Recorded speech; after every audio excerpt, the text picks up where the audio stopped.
Hello all my Eclipse friends around the world.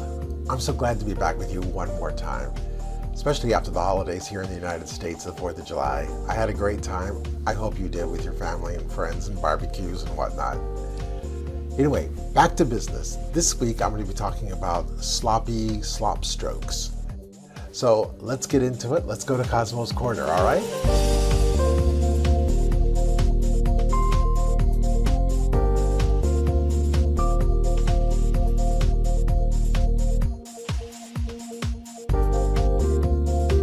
Okay, here is my outline for, in fact, NFT.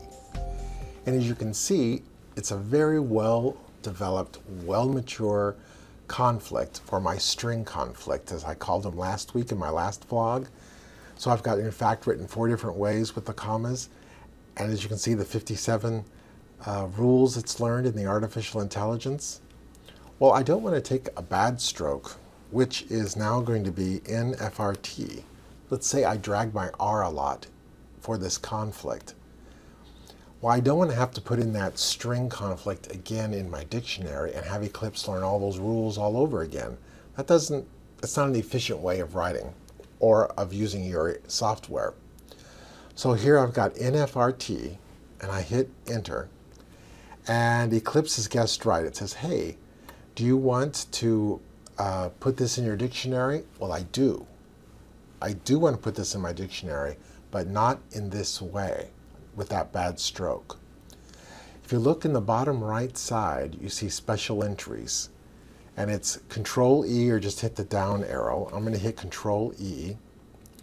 And if you go all the way down to the bottom, or just hit S a few times, it'll take you to slop stroke, or what I like to call my sloppy stroke. It's going to put a little equal sign up there. And now you want to put your good outline in. So it's NFT. That's my good outline. So what's happened here? I said, here's my bad stroke, but I want you to pretend it equals this good stroke. And the reason is those artificial intelligence rules. You want it to learn those rules, or use those rules, not learn those rules. You want it to use those 57 rules already.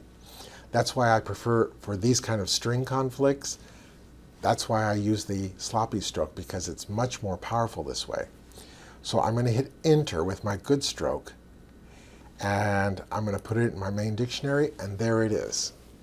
So now let's go find it. So if you hit, let me do TPH FRT. Hopefully it'll come up. Oh, there it is. So there it is. It's telling me, hey, here's your steno, your really bad steno with the R dragged.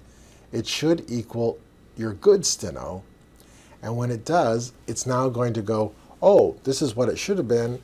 And it's going to go find this. And it's going to say, oh, okay, that's what it should have been. Well, let me use these artificial intelligence rules. And there you go. That's all it is. It's a powerful, powerful little tool. Kind of overlooked sometimes if you don't know what it is, but it's a powerful little tool. Now, the other way that a slop stroke can be used is, and I can see this if you do a lot of arbitrations or do something else, it's for your speaker identifications. Let's say, for instance, that I use the court. It's all the upper bank for me for the court. But I went out and did an arbitration. Well, and in my dictionary, I have the court with a lot of sloppy strokes. I forgot my T, I forgot my L. I just have like 5 or 6, 7, 8 entries with all of my sloppy strokes in there.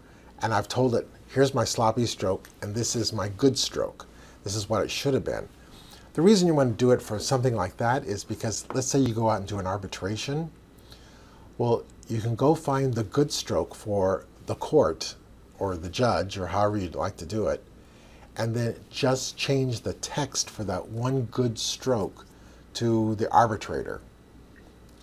And when you do that, all those sloppy strokes that you had for the judge, when it refers back to what would be the judge, and now you have the arbitrator, it changes everything it'll change all of them at once to the arbitrator.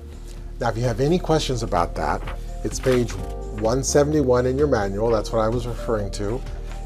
It is kind of brief, but it does help you out and gives you a visual as well if you need to look at that. All right, next week I'm going to be talking about, there were a couple of people that emailed me and said, hey, your conflict for the date doesn't work right when I do something like 1/1/1/2014. It's not working right. Well, I kind of have a workaround for you for that, and I'll share that with you next week. I know you'll be coming back for that. Anyway, welcome to Cosmos Corner. I'm glad to be back here, and I'm glad to have you as well. I'll see you next week. Goodbye, everybody.